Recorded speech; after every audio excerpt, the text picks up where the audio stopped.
Elena pressed her back against the cold brick wall of the bank building, pulling her torn jacket tighter around her shoulders. The morning rush hour was beginning, and the sidewalk filled with the familiar sound of hurried footsteps and clicking heels.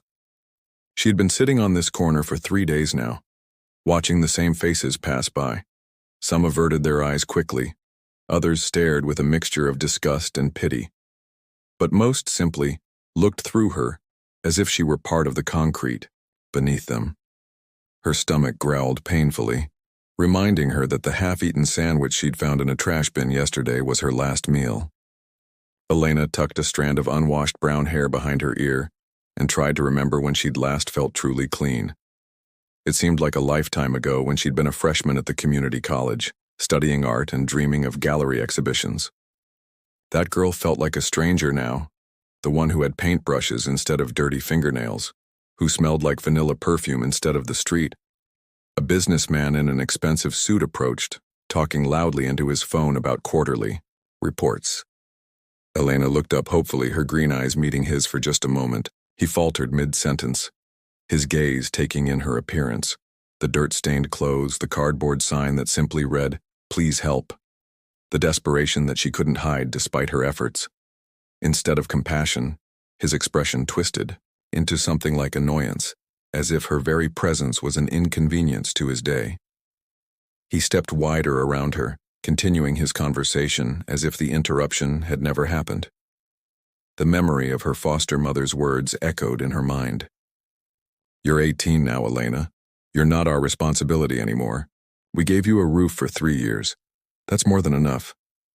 The woman had said it while folding laundry, not even bothering to look up as she delivered the news that would send Elena spiraling into this nightmare. No family, no savings, no safety net, just the clothes on her back and a heart full of abandoned dreams. A young mother with a stroller approached, and Elena felt a flicker of hope. Surely another woman would understand, would see past the surface to the person underneath. But as the woman drew closer, she pulled her child closer too, quickening her pace and shooting Elena a look that clearly said, "Stay away from my family." The little boy in the stroller turned around as they passed, his innocent eyes curious and kind. But his mother quickly turned his head forward and disappeared into the crowd. Elena closed her eyes and let her head fall back against the wall. She thought about the paintings she used to create, vibrant landscapes filled with hope and possibility. Her art professor, Mrs. Rodriguez, had said she had real talent, that with dedication, she could make something of herself. But talent didn't pay for rent or put food on the table when you had nowhere to call home. The lunch crowd began to emerge from nearby office buildings, and Elena straightened hopefully. Sometimes office workers were more generous than the morning commuters.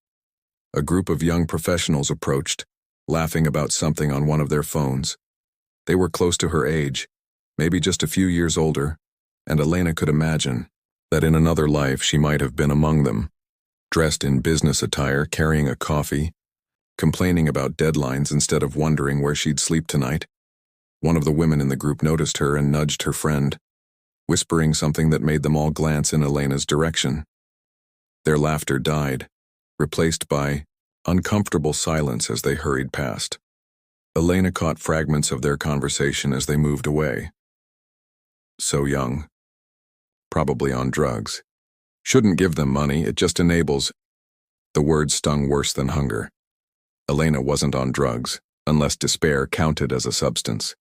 She was simply a girl who had fallen through the cracks, who had no family to catch her, no resources to cushion her fall. But she understood how she must look to them, how easy it was to assume the worst rather than see the human being beneath the circumstances. As the afternoon wore on, Elena began to question everything. Was she becoming invisible not just to others, but to herself? Was this who she was now? This broken girl on the street corner defined by what she lacked rather than who she had once been? The thought terrified her more than the approaching night, more than the uncertainty of where she would sleep or when she would eat again. The sun began to set, painting the sky in shades of orange and pink that reminded her of the colors she used to love mixing on her palette. Elena watched the last of the day workers disappear into subway stations and parking garages, leaving her alone with the lengthening shadows. Tomorrow would bring another day of faces, another chance for someone, anyone, to see her as more than an inconvenience or a cautionary tale. But tonight, as she prepared to find another doorway to shelter in, Elena couldn't shake the growing fear that maybe she really was becoming nothing more than part of the urban landscape, seen but not noticed, present but not acknowledged, human but not valued. The question that haunted her as darkness fell was whether anyone would ever truly see her again, or if she was destined to remain forever invisible in plain sight. Gabriel had noticed her on Monday morning, a young woman with haunted green eyes sitting against the brick wall of First National Bank. By Tuesday, she was still there, and by Wednesday he couldn't walk past without feeling the weight of her silent presence pulling at something deep in his chest. As a social worker at the downtown community center, he'd seen countless people in Elena's situation, but something about her quiet dignity amid such obvious despair made it impossible to look away. On Thursday morning, he broke his routine. Instead of grabbing his usual coffee and heading straight to the office, Gabriel stopped at the small cafe 2 blocks from where she sat.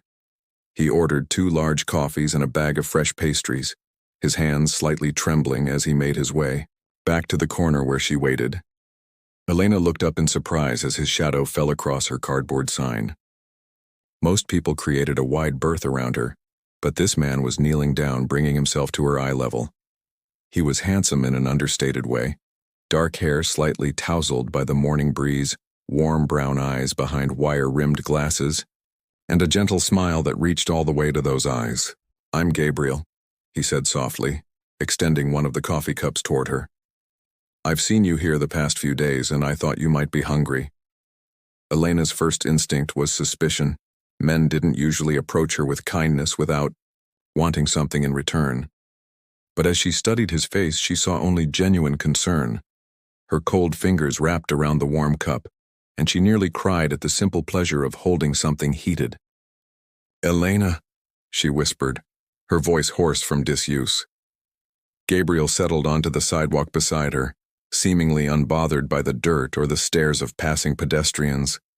He opened the pastry bag and offered her first choice. Elena selected a blueberry muffin with shaking hands, trying not to devour it too quickly despite her desperate hunger. "I work at the community center about 6 blocks from here," Gabriel said conversationally, not pushing for her story but simply sharing his own presence. "I see a lot of people going through tough times. You don't have to tell me anything you don't want to, but I want you to know that you're not invisible. I see you."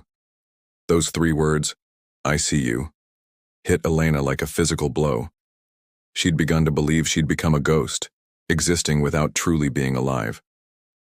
Tears she'd held back for days finally spilled over, and she didn't care that this stranger was witnessing her breakdown.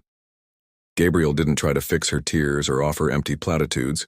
He simply sat with her, occasionally handing her napkins from the pastry bag, letting her cry until the well ran dry. When she finally looked up, he was still there, patient and steady. "I used to be an art student," Elena found herself saying, the words tumbling out unexpectedly. "I had this whole plan. Finish my degree, maybe teach someday, have my work in galleries. Stupid, right?" "Dreams aren't stupid," Gabriel replied firmly. "What happened?" Elena told him about the foster system, about aging out with nowhere to go, about the rapid descent from college student to street corner in what felt like a matter of days. Gabriel listened without judgment, asking gentle questions that showed he was truly hearing her story, not just waiting for his turn to speak. "The worst part isn't being hungry or cold," Elena admitted, her voice growing stronger. "It's being looked at like you're not human anymore, like your circumstances define everything you are or ever could be." Gabriel nodded, understanding flickering in his eyes. "I became a social worker because I believe everyone deserves to be seen for who they are, not just what's happened to them. Would you like to come with me to the center? There's a shower, clean clothes, and we can talk about some resources that might help." Elena hesitated. Trust had become a luxury she couldn't afford, but something about Gabriel felt different.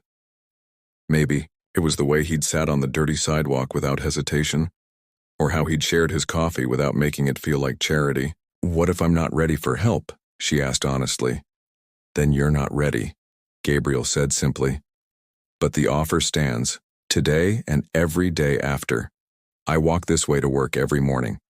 Even if you just want coffee and conversation, I'll be here. As he stood to leave, brushing dirt from his pants, Gabriel pulled a business card from his wallet. My number's on there, the center's address too. No pressure, Elena. But remember, you're not invisible. Not to me. After he left, Elena held the card like a lifeline, reading his name over and over. Gabriel Martinez, licensed clinical social worker. For the first time in weeks, she felt something she'd almost forgotten. Hope. It was fragile and tentative, but it was there, warming her from the inside like the coffee he'd brought. That evening, as she found another doorway to sleep in, Elena clutched the business card to her chest. Someone had seen her, really seen her, and spoken her name like it mattered. It was the smallest beginning, but it was a beginning nonetheless. 2 weeks had passed since Gabriel first sat beside Elena on that sidewalk, and their morning ritual had become the anchor of both their days. Each morning he would arrive with coffee and something to eat, and they would talk, sometimes about heavy things, sometimes about books or art or dreams that felt less impossible than they had before. On a rainy Thursday morning, Gabriel arrived with an umbrella and a proposition. There's a bed available at New Horizons Housing, he said gently. It's temporary, just 30 days, but it would give you time to get your bearings, apply for assistance programs, maybe even look into getting back into school. Elena's stomach clenched with familiar anxiety. The streets were brutal, but they were predictable. Shelters meant rules, roommates, the possibility of losing the small sense of control she'd fought to maintain. But as the rain soaked through her already damp jacket, the thought of a dry bed and a real shower became increasingly tempting. What's the catch? She asked, suspicion creeping into her voice, despite the trust she'd begun to build with Gabriel. No catch. Just structure, curfew, required counseling sessions, job search assistance, and Elena. He paused, his voice taking on a more personal tone. I'd be your assigned caseworker. We'd have official meetings, but I hope we'd still have our morning talks too. Something in the way he said it made Elena look at him more closely. Over the past 2 weeks, she'd noticed things. How his eyes lingered on her face when she smiled. How he seemed to choose his words carefully when talking about her future, as if it mattered to him personally. She'd also noticed how her heart rate picked up when she saw him approaching each morning. How she'd started trying to finger comb her hair before he arrived. Okay, she said quietly. I'll try it. The transition to New Horizons was harder than Elena expected. Her roommate, Carmen, was kind but talkative, and Elena had grown accustomed to solitude. The scheduled meals, mandatory group sessions, and constant presence of other people felt overwhelming after weeks of invisibility. During their first official counseling session, Gabriel sat across from her in a small office that smelled like coffee and vanilla candles. The dynamic felt different with a desk between them, more formal than their sidewalk conversations. How are you adjusting? He asked, pen poised over a legal pad.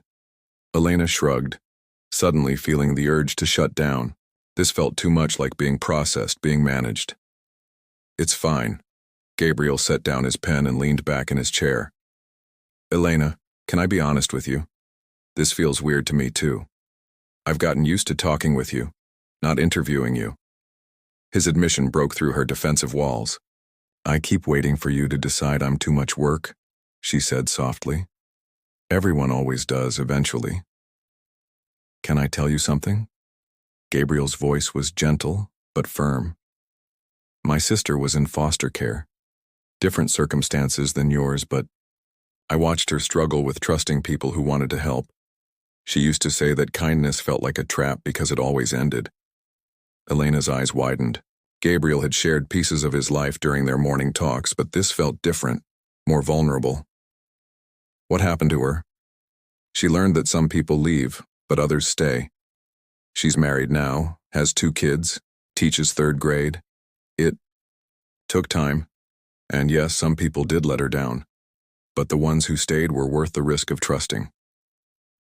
Over the following weeks, Elena began to settle into the rhythm of structured life. She attended job training workshops, worked with a counselor to address her trauma from the foster system, and slowly began to believe that maybe she deserved help. Gabriel remained a constant presence, professional during their official sessions, warmly personal during their morning coffee dates that they'd moved to the community center's small cafe. One evening, Elena was in the center's art room, which Gabriel had shown her during a tour. She'd found some basic supplies and was sketching for the first time in months. A portrait of hands wrapped around a coffee cup, the simple gesture that had marked the beginning of her rescue. "That's beautiful." Gabriel's voice came from behind. Her Elena turned, her heart skipping as she realized they were alone in the room. The fluorescent lights had been dimmed, and in the softer lighting, Gabriel looked different, less like a social worker, and more like the man who had become the most important person in her world. "It's you," she said simply. "Your hands. From that first morning." Gabriel stepped closer, his eyes moving from the sketch to her face. "Elena, I need to tell you something, but I'm afraid it might complicate things." She set down her pencil, her pulse quickening. "What?" "I think about you when I'm not with you. I mean, I think about all my clients, but not like this. Not the way I think about your laugh or how your eyes light up when you talk about art, or how brave you are even when you don't feel brave." Elena stood, closing the distance between them. "Gabriel, I know it's complicated," he rushed on. "There are professional boundaries, and I don't want you to feel pressured or think that your housing depends on—" She silenced him by placing her hand on his chest, feeling his heart racing beneath her palm. "I think about you too," she whispered. "Every morning, waiting for you to show up is the best part of my day. Not because you bring coffee, but because you see me, really see me." Gabriel's hand covered hers, and for a moment they stood frozen in the space between professional and personal, between helper and helped, between the people they were supposed to be and the people they were becoming together. "We should probably talk to my supervisor," Gabriel said softly, his thumb tracing circles on her knuckles. "Figure out how to handle this properly." Elena nodded, understanding that even this careful consideration of doing things right, was another form of respect, another way of seeing her as someone whose well-being mattered. "Whatever we need to do," she agreed. "I trust you." 3 months later, Elena sat in the bright studio space of the Riverside Arts Collective, paint-stained apron tied around her waist, working on a canvas that seemed to glow with life. After Gabriel had spoken with his supervisor, and Elena had been transferred to another caseworker, their relationship had been free to develop naturally. What had begun as morning coffee dates had evolved into long walks through the city, dinners at small restaurants, and quiet evenings where Elena would sketch while Gabriel read nearby. The housing program had been extended, giving Elena time to save money from her part-time job at a local bookstore. But more importantly, Gabriel had connected her with Maria Santos, the director of the Arts Collective, who had offered Elena a scholarship for their community art program. "The piece is powerful, Elena," Maria said, approaching the canvas where Elena was putting finishing touches on a painting titled "Invisible." The artwork showed a figure sitting on a busy street, but the people walking by were rendered as transparent, while the sitting figure blazed with color and detail. "It challenges the viewer to question who's really invisible in this scenario." Elena stepped back, wiping her hands on a rag. The painting was part of a series she was preparing for the Collective's monthly showcase, her first real exhibition.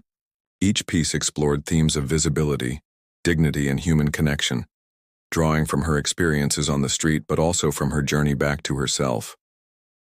"I want people to understand that we're all one moment away from needing compassion," Elena explained. "That the person you walk past might be someone's daughter, someone's dream, someone's whole world." As if summoned by her words, Gabriel appeared in the doorway of the studio, holding 2 cups of coffee and wearing the smile that never failed to make Elena's heart skip. Over the months, he'd become more than her rescuer. He'd become her partner, her safe harbor, and increasingly, the person she couldn't imagine living without. "How's the artist today?" he asked, kissing her temple as he handed her the coffee. Nervous, Elena admitted. The showcase is next week, and I keep thinking, what if no one understands what I'm trying to say? Gabriel set down his coffee and turned her to face him fully. In the months since they'd been together, Elena had gained weight. Her hair had grown healthy and shiny, and most importantly, her eyes had regained the spark that homelessness had nearly extinguished. But Gabriel loved her most for the strength she'd shown, the way she'd refused to let her circumstances define her worth. Elena, your art doesn't just show what you've been through, it shows who you are, and who you are is extraordinary. Their relationship had deepened slowly, built on a foundation of respect and genuine partnership. Gabriel had been patient as Elena learned to trust not just him, but herself. Their first kiss had happened 2 months into their official relationship, during a sunset walk along the river, and it had felt like coming home. I have something to tell you, Elena said, her voice taking on a tone that made Gabriel give her his full attention. Maria wants to nominate 3 of my pieces for the State Arts Council exhibition. It's juried by professional curators, and if selected, the pieces would tour galleries across the region. Gabriel's face broke into a grin that rivaled the sunshine streaming through the studio windows. Elena, that's incredible. Are you going to do it? I already said yes, she laughed, feeling giddy with possibility. But that's not all.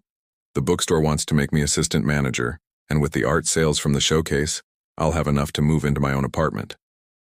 Gabriel's expression shifted slightly, and Elena felt a flutter of anxiety. What is it? Nothing bad, he said quickly. It's just I was hoping maybe we could talk about finding a place together. I know it's fast and I don't want to pressure you, but Elena, I love you. I love your strength, your talent, your incredible heart. I love the way you see the world and how you make me want to be better. Elena felt tears prick her eyes, but these were tears of joy, so different from the desperate tears she'd shed on that street corner. I love you too, she whispered. And yes, I want to find a place together. I want to build something with you. Gabriel cupped her face in his hands, his thumbs brushing away her tears. You know what I love most about your art? It shows people that everyone has value. Everyone has a story worth telling. You've taken the worst thing that happened to you and turned it into something that's going to help other people. That evening, as they walked hand in hand through the neighborhood that Elena might soon call home, she reflected on the journey from that street corner to this moment. The girl who had sat invisible and desperate seemed like someone from another lifetime. But Elena knew she'd always carry that part of her story. It had taught her empathy, resilience, and the profound power of being truly seen by another person. Gabriel, she said as they stopped in front of a small apartment building with a "For Rent" sign in the window. Do you ever think about how different things might have been if you hadn't stopped that morning? Gabriel was quiet for a moment, considering. I think about it sometimes, but I also think that someone like you, someone with your strength and heart, was always going to find her way back to the light. I'm just grateful I got to be part of the journey. As they stood together in the gathering dusk, Elena realized that this was what love looked like. Not dramatic rescues or grand gestures, but the daily choice to see each other fully, to believe in each other's worth, and to build something beautiful together from whatever circumstances life presented. 1 year later, Elena stood in the main gallery of the Riverside Cultural Center, surrounded by her paintings and a crowd of people who had come to see her solo exhibition titled Seen, Stories of Dignity and Hope. The space buzzed with conversation. As viewers moved from piece to piece, many stopping to read the accompanying stories that Elena had written about her experiences and the people she'd met along the way. Gabriel watched from across the room, his heart swelling with pride as he observed Elena speaking with a journalist from the city paper. She wore a simple black dress that made her green eyes shine, her hair swept back to reveal the confident woman she'd become. In her hand she held his, a gesture so natural now that neither of them thought about it, but one that still amazed Gabriel when he remembered the frightened girl who had once flinched at unexpected touch. The most important thing I want people to understand, Elena was saying to the journalist, is that homelessness doesn't erase who someone is. I was still an artist when I was sitting on that street corner. I still had dreams, fears, hopes. The only thing that changed was other people's ability to see those things in me. Near the gallery's entrance, a familiar painting drew a small crowd. First light depicted Gabriel's hands offering a coffee cup, but Elena had painted it so that the viewer saw the scene through her eyes. The hands weren't just offering coffee, but extending hope, recognition, humanity. A small placard beside it read, "Sometimes salvation comes in the form of a stranger who chooses to see you." Maria Santos approached Gabriel, her face beaming. 3 museums have already inquired about acquiring pieces from this collection. And the governor's office called. They want Elena to speak at the state conference on homelessness policy next month. Gabriel nodded, but his attention was caught by a commotion near the back of the gallery. A young man, probably around 19, stood before Elena's painting titled Invisible, tears streaming down his face. His clothes were worn, his hair unwashed, and Gabriel recognized the look in his eyes, the same desperate emptiness that Elena's eyes had held a year ago. Elena noticed too. She excused herself from the journalist and approached the young man gently. "Hi," she said softly. "I'm Elena, the artist. What's your name?" "David," he whispered, his voice hoarse. I saw the article about your show in the paper someone threw away. I didn't have money to get in, but the lady at the door said it was free." "It is free," Elena confirmed, her heart aching with recognition. "David, have you eaten today?" He shook his head, and Elena looked around the gallery until she spotted Gabriel. Their eyes met across the room, and in that moment they both understood. Gabriel made his way over, and Elena introduced him simply as someone who helped me when I needed help. "David," Elena said, "would you like to come with us to get some food? No strings attached, no pressure. Just dinner and maybe someone to listen if you want to talk." David looked between them suspiciously, but hunger and desperation won out over caution. "Okay," he agreed quietly. As they prepared to leave the gallery, Elena was stopped by Margaret Williams, a city council member who had been studying Elena's paintings with intense interest. "Ms. Elena," she said, "I wonder if you'd consider consulting with the city on our new homeless services initiative. Your perspective could help us design programs that actually address people's needs with dignity." Elena looked at Gabriel, who nodded encouragingly. "I'd be honored," she replied. "But I'd want to bring other voices to the table too. People who are currently experiencing homelessness, not just those who've moved beyond it." Later that evening, Elena, Gabriel, and David sat in a quiet corner of an all-night diner. David had told them his story.